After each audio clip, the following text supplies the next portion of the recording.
시작부터 말씀드리겠습니다. 저희는 최근 늘어나고 있는 한국의 1인 가구 증가 추세와 함께 1인 가구에게 홈 스위트 홈이란 말 혹은 이불 벗기 위험이란 말은 어떤 느낌인지 알고 싶었습니다. 최근 1인 가구가 원하는 최대 평수가 12평이라는 설문조사가 있었는데요.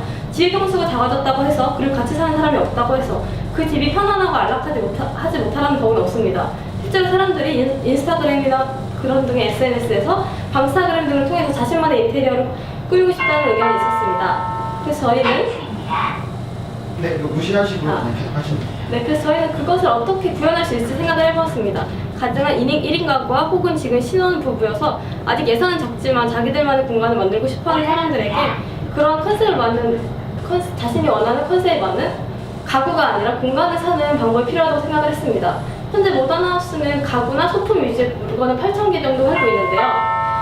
모던하우스의 목표는 북유럽이라는 느낌이지만 북유럽이라는 느낌은 일부 가구를 잘 아시는 분들에게는 어떤 느낌인지 감이 오지만 저처럼 가구를 잘 모르거나 이제 막 독립을 시작하는 사람들에게는 하얀색 혹은 파란색 같은 느낌밖에 주지 않습니다.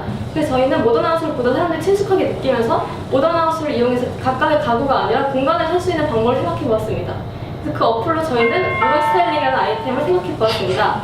모던 스타일링이라는 아이템은 제가 지금 현재 살고 있는 집을 촬영하거나 해서 어플에 올리면 그 어플에 대해서 전문가들 혹은 그러한 걸 지식이 있는 1인 가구들이나 혹은 인테리어 전문가들이 그거에 대해서 조언을 해주는 시스템인데요. 그러한 조언은 모던하우스 제품들을 기반으로 시작되기 때문에 모던하우스의 제품들을 통해서 내 공간이 어떻게 바뀔 수 있는지 보여주는 것입니다.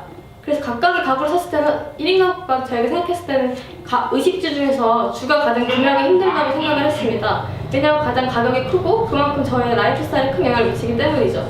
그래서 저희는 그런 라이프 스타일에 대한 영향을 보다 쉽게 이해하기 위해서 시각화적으로 보여줄 수 있다고 생각을 했습니다. 그래서 저희는 모던 스타일링 아이디어를 냈고 그런 제품들을 각각 사는 것이 아니라 하나의 공간을 어떻게 될지 보여준다면 충분히 1인 가구에 있는 수요가 있을 것이라고 생각을 했습니다. 아직 30초 정도 시간 더 있으신데 심사위원분들한테 추가로 하실 말씀 없으신가요?